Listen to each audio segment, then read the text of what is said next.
Anybody would like to pose any question?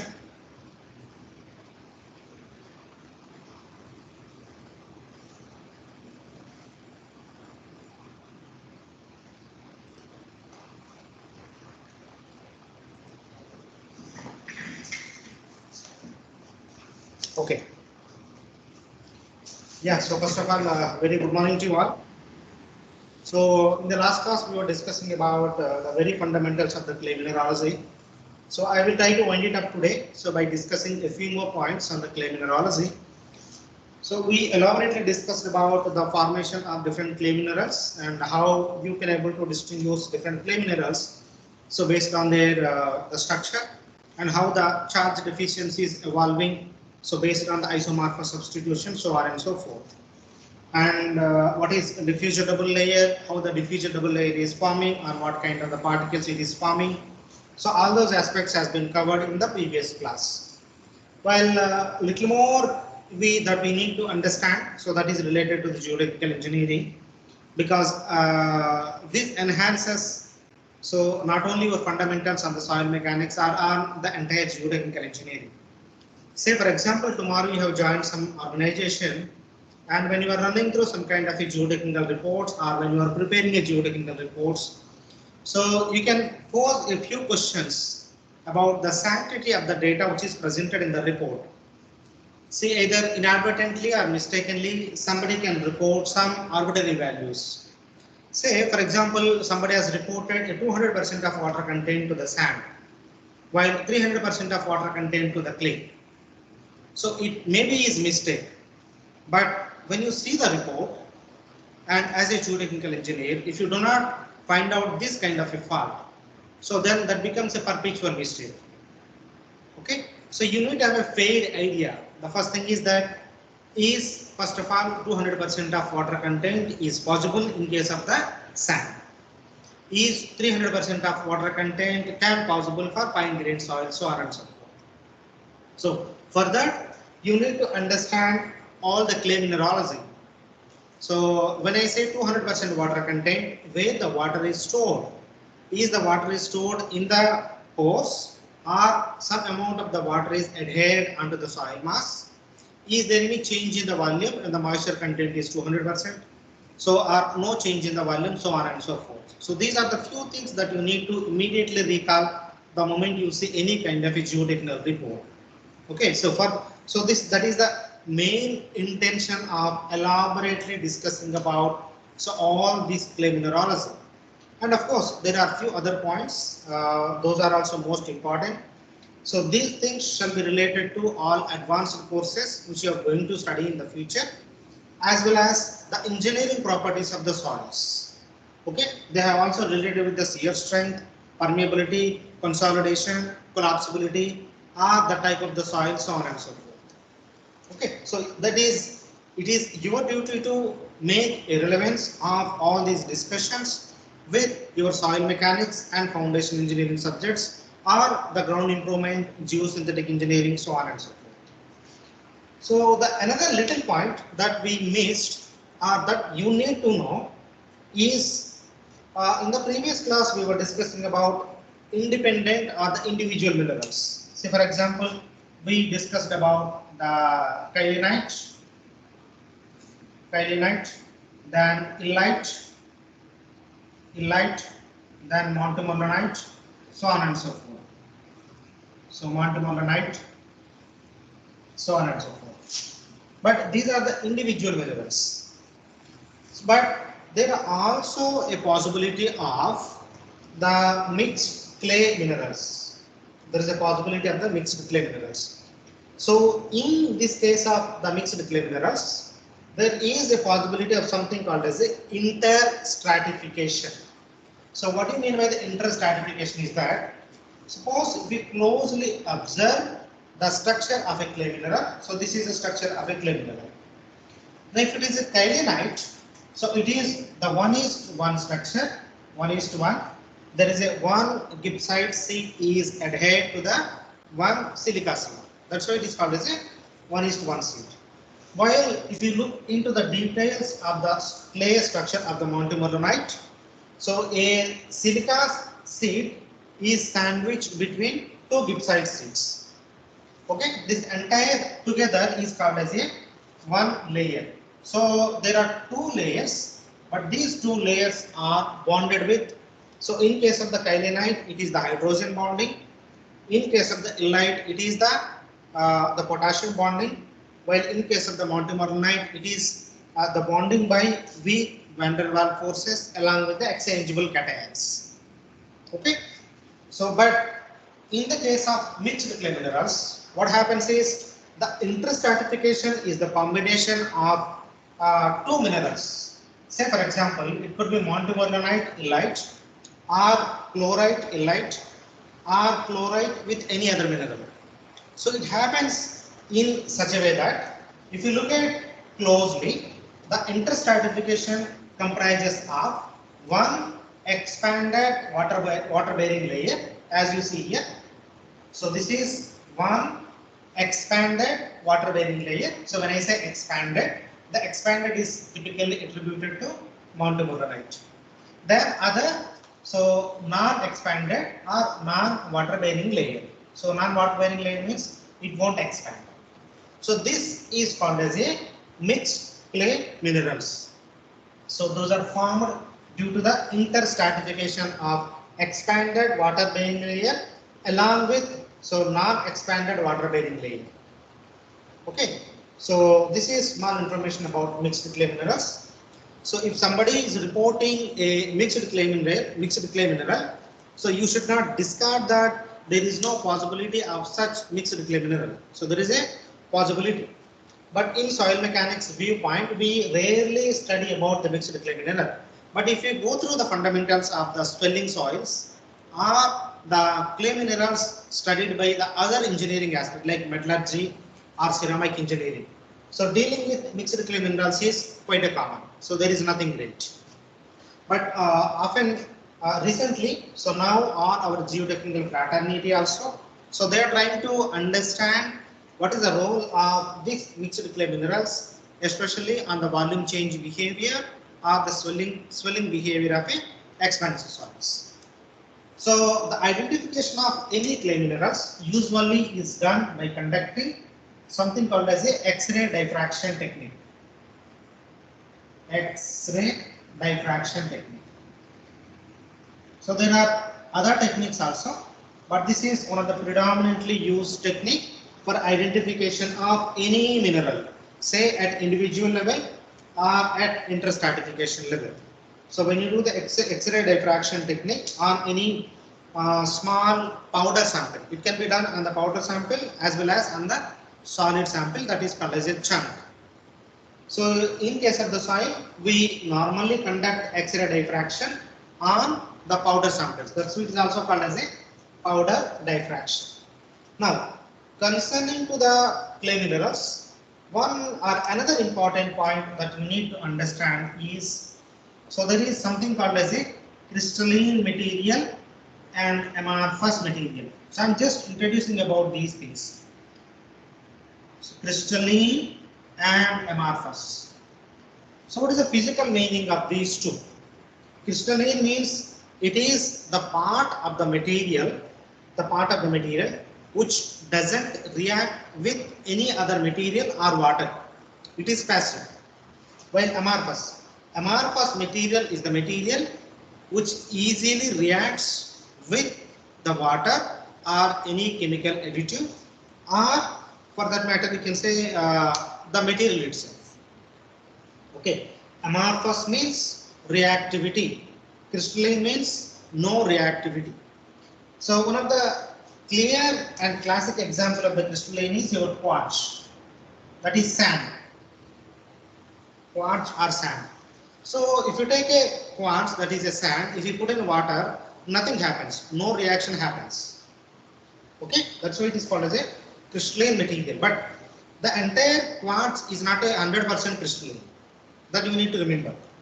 And amorphous means you can say, for example, typical examples, very crude example is lime. Lime is full of amorphous content. So the moment you put the water to the lime, hydration starts and there is a ensuing chemical reaction. So that ensuing chemical reaction is purely because of the amorphous content. While most of the natural materials, even if you take the natural soil, they comprise of both the crystalline part as well as the amorphous part. However, the proportion is in disproportionate quantity. So in the crystalline quantity may be 50%, then the remaining 50% is amorphous quantity.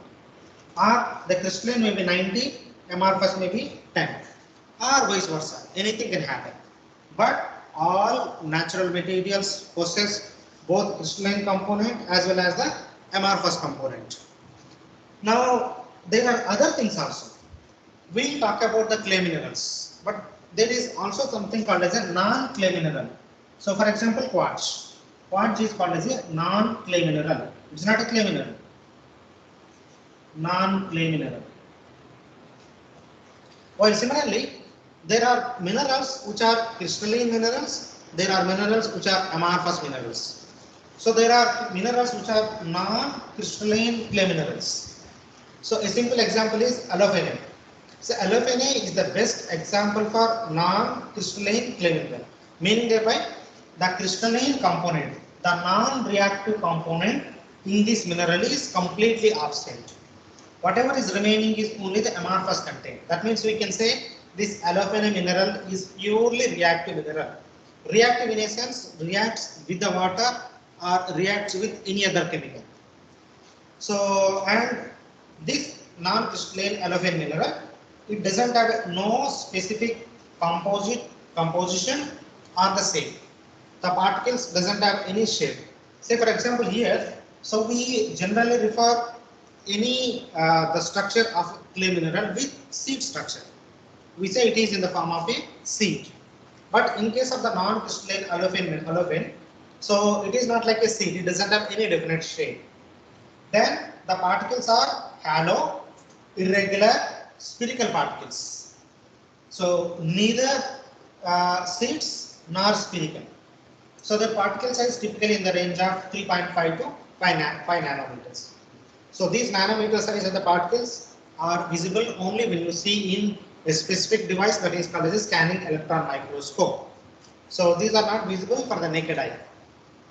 Okay, so this is something about the little extension of the clay minerals. So you should understand the possibility of the mixed clay minerals in clay mineralogy, as well as the crystalline content and amorphous content in any given clay mineral. So the extent side is there could be possibility of a pure amorphous clay mineral, pure crystalline clay mineral, and vice versa. Anything is a possibility. So these are the possible. And sometimes when you look at some papers, they will refer to as clay minerals and non-clay minerals. Clay minerals are kyanite, illite, montmorillonite, mica, vermiculite, so on and so forth. Non-clay minerals, for example, quartz. So these are called as a non-clay minerals. Okay, so this is some little additional information about the clay mineralogy. Now let us go into some more details on the double layer theory or the charge efficiency.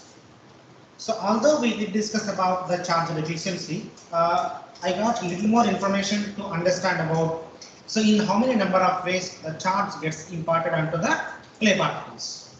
So here I have listed out a few points how the charge, that is a negative charge, imparted on the clay surface. So these are the three fundamental aspects which are root causes for negative charge on the clay surface. The first one is called as isomorphous substitution. So as I explained in the previous class, isomorphous substitution means replacement of cations at the crystal structure level, not on the surface, not on the surface of the clay particle. So they occur at the crystal structure level. So for example, so let me give you a simple example. So Al3 plus in place of SiO4. So aluminium 3 place, so in place of SiO4. So this is 4. Or magnesium, so this has a 2 plus, so in place of the Am3 plus. Am3 plus. So again, so this happens at the crystal structure level. Now we can understand here. Suppose the aluminium has replaced the silica, so there is a deficiency of the net negative charge. Similarly, just imagine the magnesium cation is replacing the aluminium. So again, so there is a development of the negative charge deficiency on the clay particles. So this is the reason. So the negative charge is imparted onto the clay particle.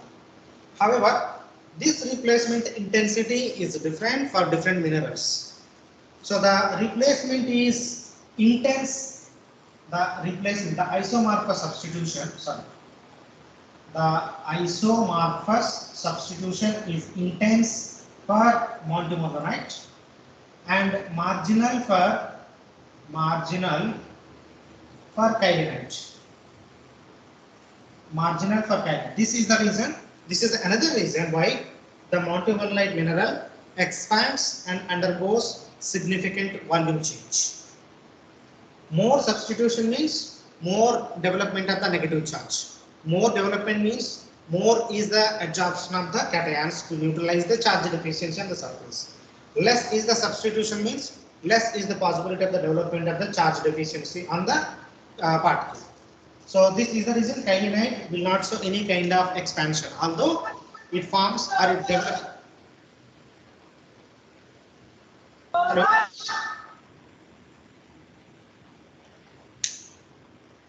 Yeah. Sir, Yeah. so one thing when sir it was related to Montmorillon, right? So what happens when magnesium displaces aluminum? So there is a net negative charge. Yeah. So some calcium or sodium ions try to neutralize that charge. So what happens? Yes. It has calcium and sodium has some water, which also gets attached to those ions. But I have read somewhere that calcium is associated with 2 layers of water, and sodium is just associated with 1 layer of water. So Yeah, any that part I will discuss. I'm coming to that part. Okay. So first of all, you try to understand all these fundamentals. Then the another possibility of the charge deficiency is broken edges. So this is a quite common reason. So means if you, so for example, you say even if I break this plastic, there is a possibility of the development of the charge, but that charge is called as a static charge. While similarly, in case of the clay also, all these clay particles are basically composed of a seeds. So all these are in the form of a seeds. So just imagine, wherever there is a breakage of these seeds, at that point, there is an exposure of either oxygen ions or hydroxyl ions. Oxygen or hydroxyls. And they cause or they impart some kind of a charge deficiency on the clay particle surfaces. And the third one is proton equilibrium. So this is something to do with the pH. So this is something to do with the pH. So this proton equilibrium especially happens when metal ions are introduced with the hydroxyls or the hydrogen ions. Say for example, one simple example is,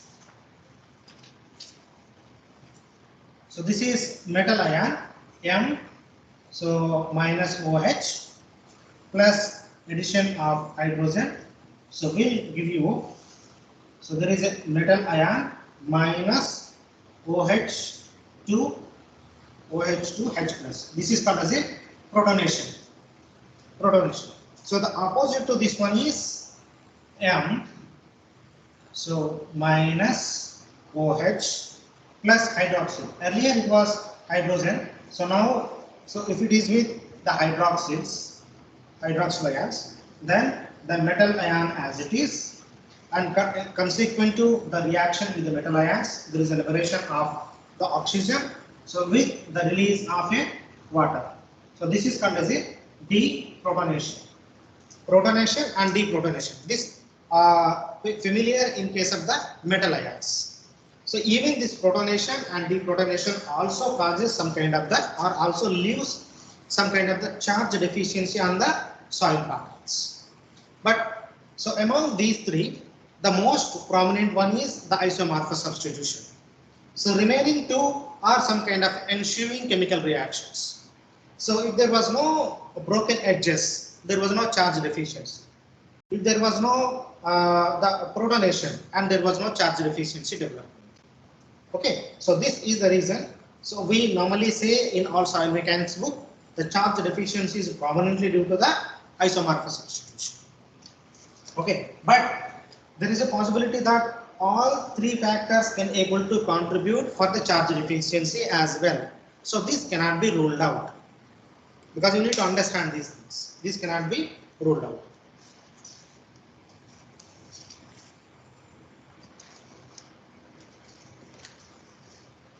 Okay, so this point is true.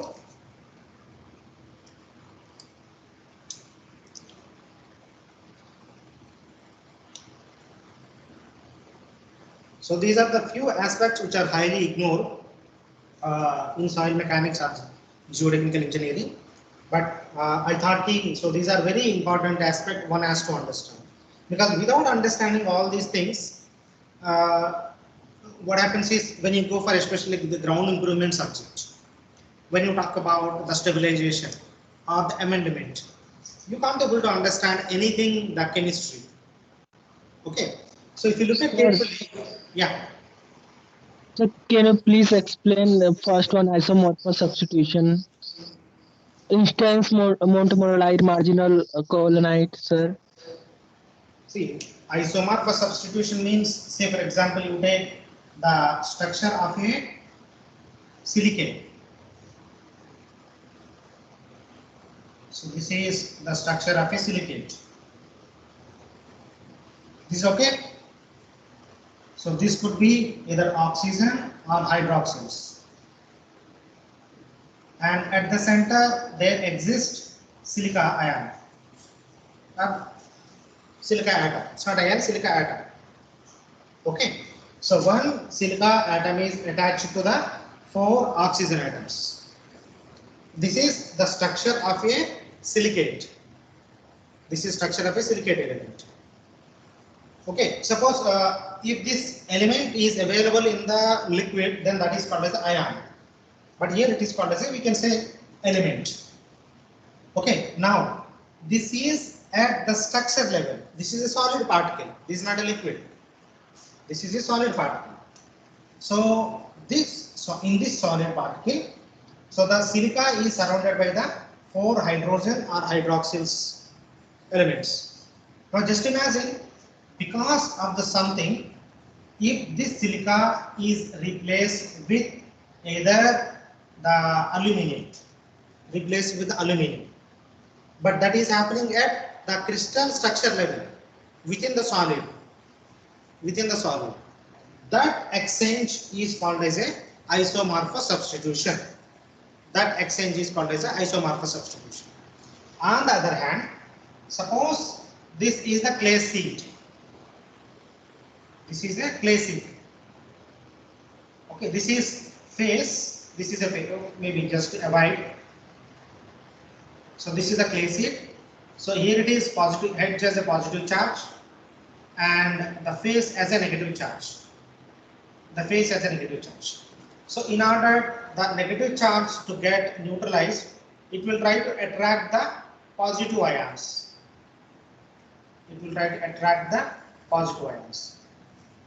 Okay.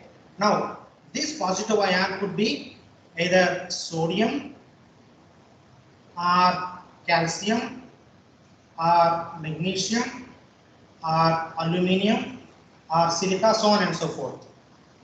So the replacement happens based on the valency.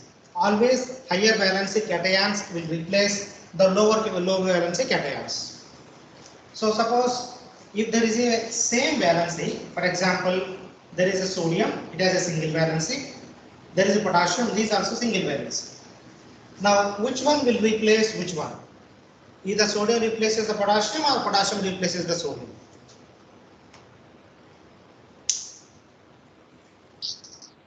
Sir, potassium.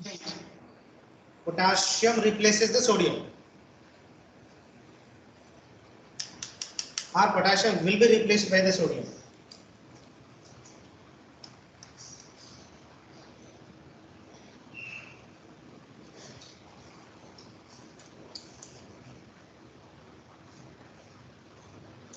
Sir, if we see according to concentration, sodium will replace the potassium. Okay, leave the concentration for the same concentration. Say I have considered the same molarity. Then who will replace whom?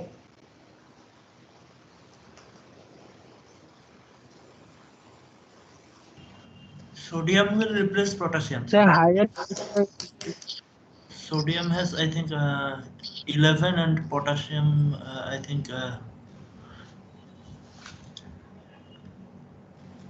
That depends on the atomic radius of these two. Okay. So, Recall your 10 plus 2. yes. So the replacement, if there is a same charge deficiency, the replacement depends upon the atomic radius of these two elements. Usually the sodium has slightly higher atomic radius than the potassium.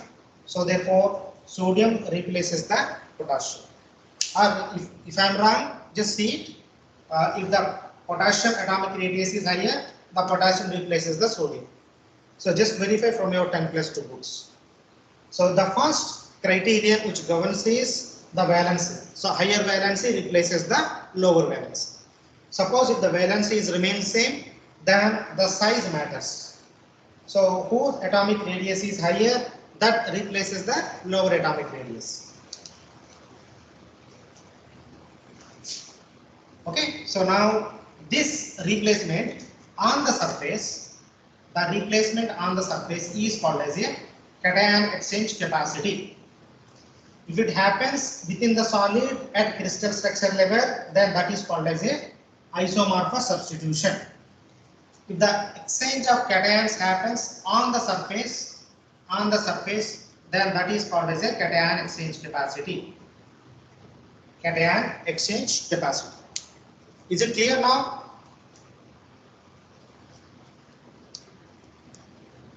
Yes, sir. Okay. So this answers your question. Now, so let us come to another important Sir, point. and Yeah. sir, you have also mentioned about intense montemorillite, marginal covalent, that part, sir. Okay. So means see the exchange of the cations at the crystal structure level are more in number in case of the montemorillite, less in number in case of the kyanite. That's what I mean to say.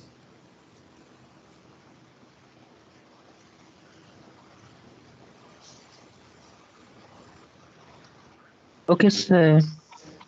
Okay. So now, so let us try to understand another important point. Say yesterday we were talking about the diffuse double layer. So this is clay particle. So there is a negative charge on either side of the clay particle. So in order to neutralize this negative charge, so this attracts the positive ions.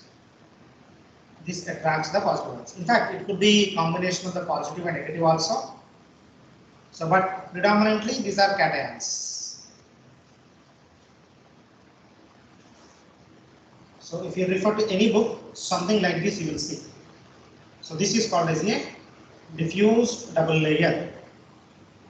So this is called as a diffused double layer.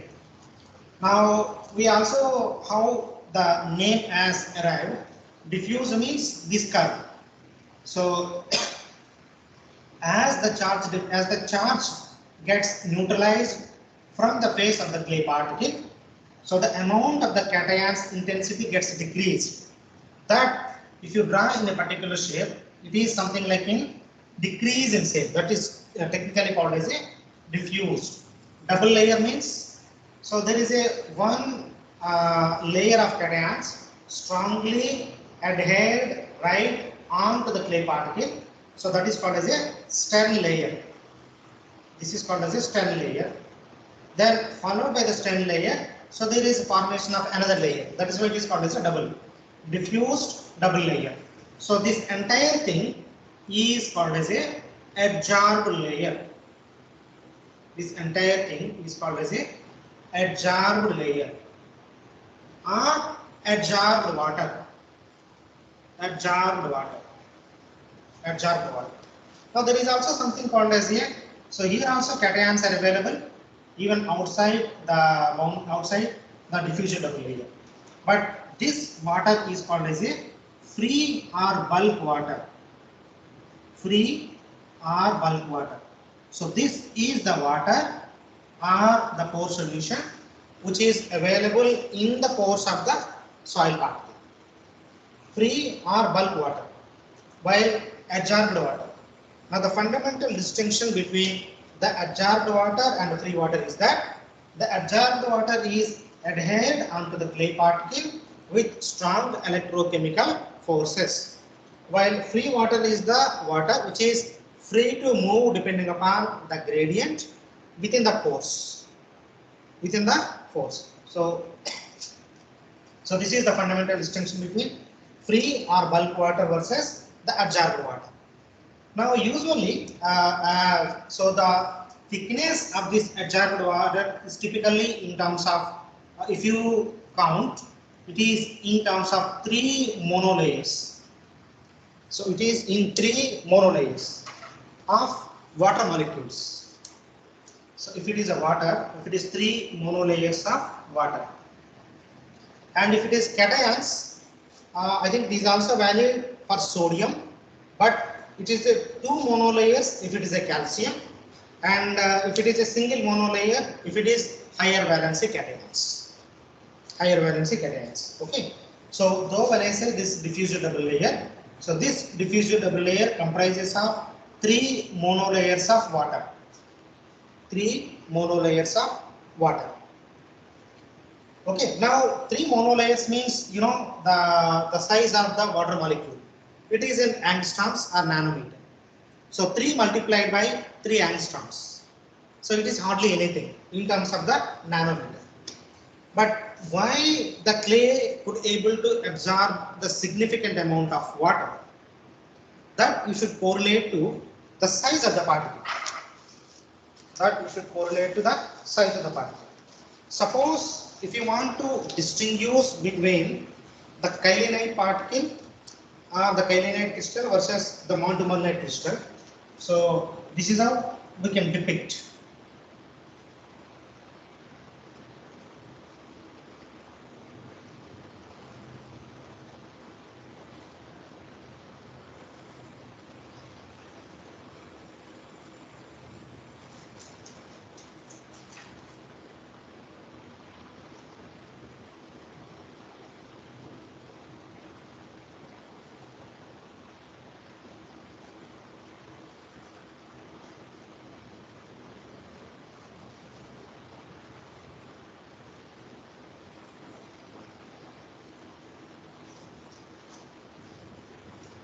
So this is called as a adsorbed water.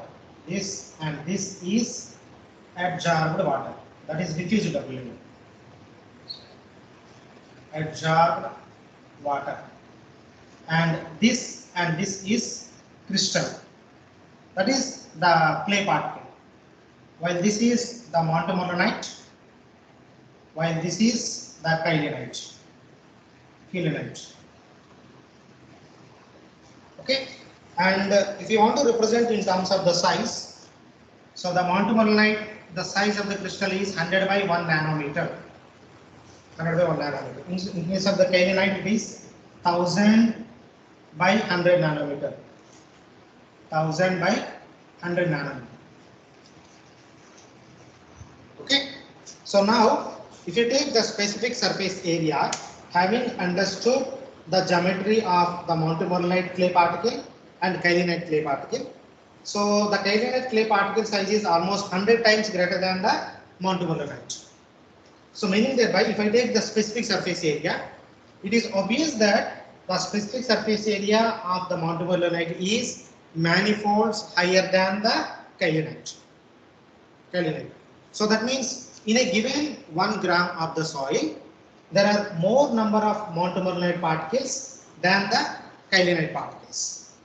So as a result, the first thing is that more number of montmorillonite particles means more number of the formations of the diffusive double layer. More diffusive double layer means more is the adherence of the water molecules. That means more quantity of water is required in case of the montmorillonite as compared with the kaolinite. Okay. So I hope I made it clear now why the montmorillonite attracts more amount of water as compared with the other clay minerals. So, but the geometry of the illite is different than the kaolinite. Vermiculite, mica is different than the kaolinite or other montmorillonite. But among all clay minerals, the least possible size is for the montmorillonite, and remaining all clay particles have a higher size than this clay particle. Okay, so now there is a standard formula to determine the thickness of the diffuser double layer. So that is K equal to epsilon naught, so multiplied by chi multiplied by K into T, so divided by 2 n naught, so E square into mu square, so whole power 1 by 2. So this is the formula typically used to determine the thickness of the diffusive double layer. So here there are different terminology. The first is epsilon naught. This is called as a permittivity of the vacuum. Epsilon naught, permittivity of the vacuum. There is a small k. This is called as a relative permittivity. So this is called as a relative permittivity. And there is a capital K. That is called as a Boltzmann constant. Boltzmann constant. Then T is the temperature. T is the temperature. N naught is cation concentration. E is the electron charge, and mu is the valence. E is the electron charge, and V is the valence. So V is the valence.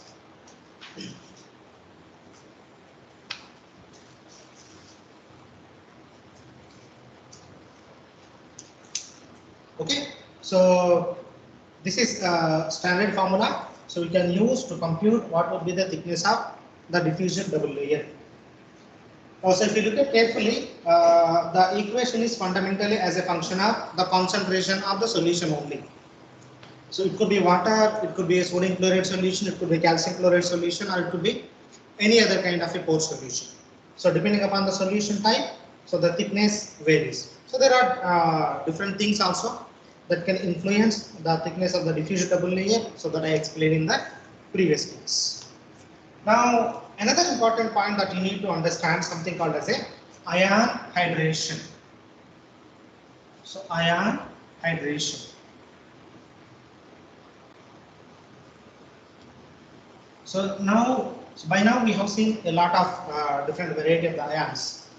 Say for example, we have seen sodium ion, potassium ion, calcium ion, magnesium ion, aluminum ion, so on and so forth.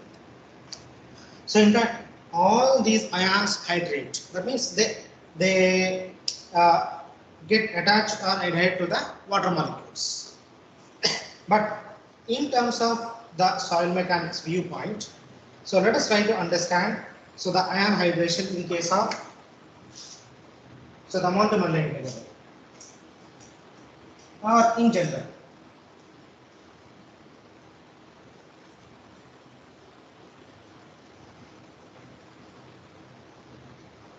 So how do you represent this ion hydration is that, suppose say this is clay particle, so this is another clay particle. So here you can say this is molecules of H2O, so molecules of H2O.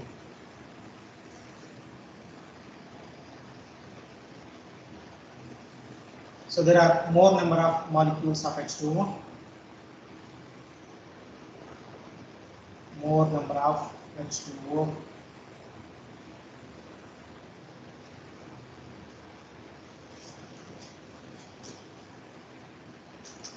and there is a full separation. So this is full of water molecules. Full of water molecules. Now here I have showed three variety of figures. The first one is, so this is one clay particle. So this is, both are clay particles. So clay particles. Yeah. No, these are clay layers.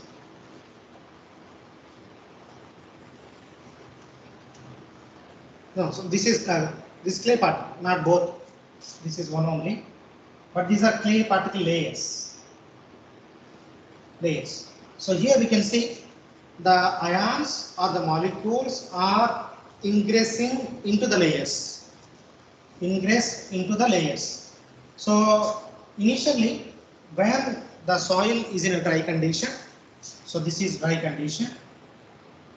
Dry condition. So there are minimum amount of molecules or ions ingressed between the clay layers. Now, as you introduce more and more water into the soil, now you can see the separation of the clay layers. Now we can reach a state called as a fully hydrated state.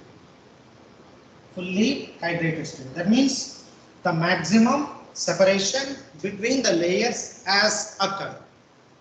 So that state is called as a fully hydrated state. At fully hydrated state, there are maximum number of water molecules or other cations ingressed into the clay layers.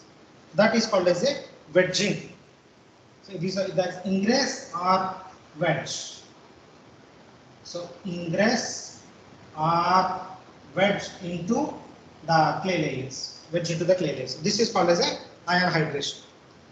Now this fully hydrated represents fully saturated condition. Fully hydrated represents fully saturated condition, while this represents the dry condition. So the dry condition. Fully hydrated means fully saturated. So dry means this is dry state. However, so there is some kind of variability in the thickness of the ion hydration. Variability in the thickness of ion hydration. So for example, if you refer to any soil mechanics book, I think you will get some information.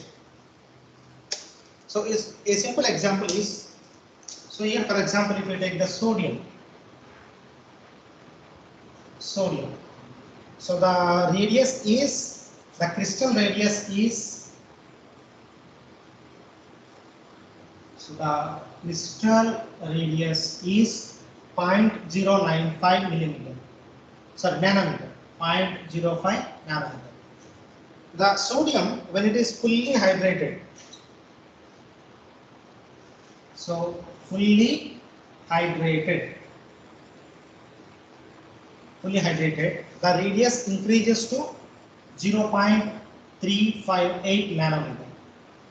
0.358 nanometer. Okay, see, where is the 0.095 millimeter when sodium ion of the atom, sodium itself, ion itself. While when the sodium is fully hydrated with the water molecules, so the overall size increment could be 0.358 nanometer. While so these are unique for different ions. Usually, so the sodium, the fully hydrated is 0.358. For potassium, when it is fully hydrated, it is approximately 0.33 nanometer. 0.3 or 0.31 nanometer. 0.31 nanometer. Just verify. While for example, if you take the calcium, so under its fully hydrated condition, it is 0.46 nanometer. 0.46 nanometer. So when the calcium is fully hydrated or adhered with the water molecules, its overall the diameter is almost of this much size. Now it is clear. So suppose if the sodium and calcium are hydrated with the same amount of the water, the overall radius of the calcium is higher than the sodium. So that means if you take a particular specific volume, so in that volume we can see there are less number of calcium hydrated ions than the sodium hydrated ions. Sodium hydrated ions. Okay, so this is also one of the reasons for this hydrated radius can directly be linked with the formation of the diffusive double layer. Formation of the diffusive double layer. Less diameter means more number of sodium ions are adhered. So therefore, more is the thickness of the diffusive double layer. So higher diameter of the calcium means more weight and less thickness of the diffusive double layer. So in terms of the suppose if you ask a question why the calcium forms lesser thickness of the diffusive double layer, that can be attributed to, one is based on the valency and the second thing is the radius when it is fully hydrated.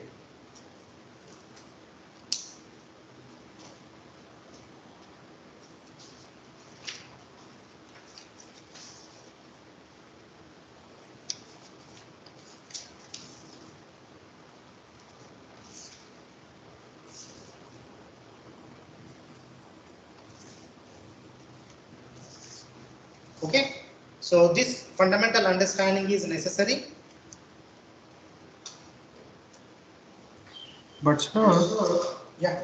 calcium has two diffused adsorb water layers, and sodium has I think only one. So And sodium has more monolayers, that has 3.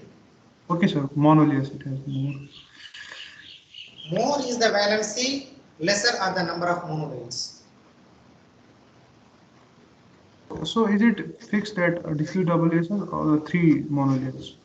Generally 3. If it is a water, it is 3 monolayers, fixed. Okay, sir, thank you. While as you change the cations, the number of monolayers may vary.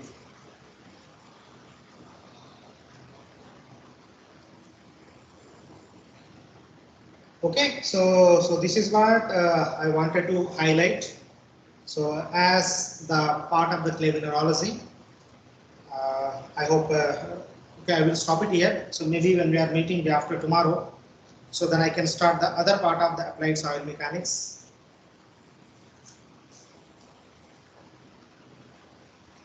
So any other questions?